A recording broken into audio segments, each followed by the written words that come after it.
မင်္ဂလာပါရှင်ကျမတို့ channel ကနေနောက်ဆုံးရရှိထားတဲ့သတင်းသစ်များကိုတင်ဆက်ပေးပါတော့မယ်ပထမအဆုံးမုံရွာမှာစစ်တပ်ကလက်နက်ကြီးနဲ့ပစ်လို့ပြည်သူတအုပ်သေဆုံးက၄ဦးဒဏ်ရာရတဲ့သတင်းကိုတင်ဆက်ပေးပါမယ်စကိုင်းတိုင်းမုံရွာမြို့နယ်မှာစစ်တပ်ကလက်နက်ကြီးနဲ့ပစ်ခတ်တိုက်ခိုက်လို့အမျိုးသမီးတဦးသေဆုံးပြီးပြည်သူ၄ဦးထိခိုက်ဒဏ်ရာရရှိခဲ့ကြောင်းသိရှိရပါတယ်စက်တင်ဘာလ18ရက်ညနေ9:00နာရီခွဲခန့်ကမုံရွာမြို့နယ်မအူရွာအနီးစစ်တပ်စစ်ဆေးဂိတ်ကတိုက်ပွဲဖြစ်ပွားခြင်းမရှိဘဲလက်နက်ကြီးနဲ့၄ချိန်တိုင်းပစ်ခတ်တိုက်ခိုက်ခဲ့ပါတယ်။အဲ့ဒီပစ်ခတ်မှုကြောင့်နဂရင်းကျေးရွာကိုကြားရောက်ပောက်ကွဲပြီးအမျိုးသမီး၄ဦးအမျိုးသား2ဦးထိမှန်ဒဏ်ရာရရှိခဲ့ပြီးအမျိုးသမီး2ဦးသေဆုံးခဲ့တယ်လို့မုံရွာမြို့နယ်သတင်းမှန်ပြန်ကြားရေးအဖွဲ့ကပြောပါတယ်။တောကနေပြန်လာတဲ့ပြည်သူတွေကိုထိခိုက်တာများတယ်လို့ဒေသခံတို့ကပြောပြပါတယ်။ဒါအပြင်စက်တင်ဘာ15ရက်ည10:00နာရီခွဲခန့်ကလည်းချင်းတွင်းမြစ်တစ်ဖက်ကအောင်စီရကုန်းမှလက်နက်ကြီးနဲ့9ကြိမ်ပစ်ခတ်လို့မုံရွာမြို့နယ်ညောင်မင်းဆောက်ကျေးရွာကိုကြားရောက်ပြီးပြည်သူတအုပ်ဒဏ်ရာရကဒိုင်နာကားတစ်စီးပျက်စီးခဲ့တယ်လို့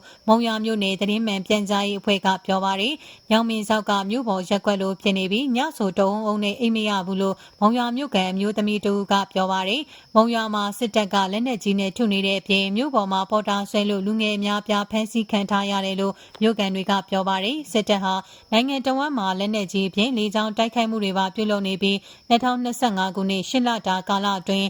စစ်တပ်ရဲ့လေကြောင်းတိုက်ခိုက်မှုကြောင့်ပြည်သူ1500ခန့်သေဆုံးခဲ့တယ်လို့အမျိုးသားညီညွတ်ရေးဆိုရ NUG ရဲ့ထုတ်ပြန်ချက်အရသိရှိရပါတယ်။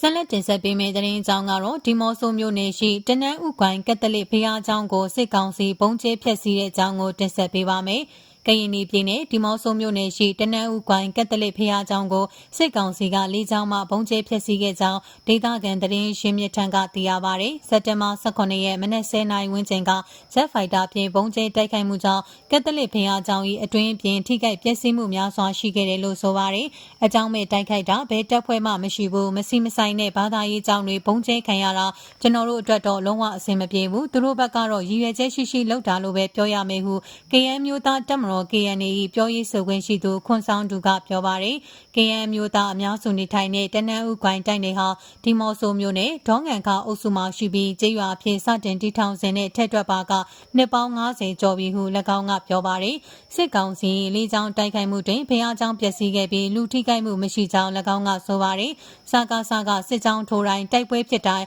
ဒေသခံတွေအထွတ်မြတ်ထားတဲ့ဘာသာရေးအဆောက်အဦတွေကိုဖျက်ဆီးတာတွေလုပ်လို့ရှိပါတယ်ဟုကရီနီမျိုးသားများကာကွယ်ရေးတပ် KNDF တာဝန်ရှိသူကပြောပါတယ်။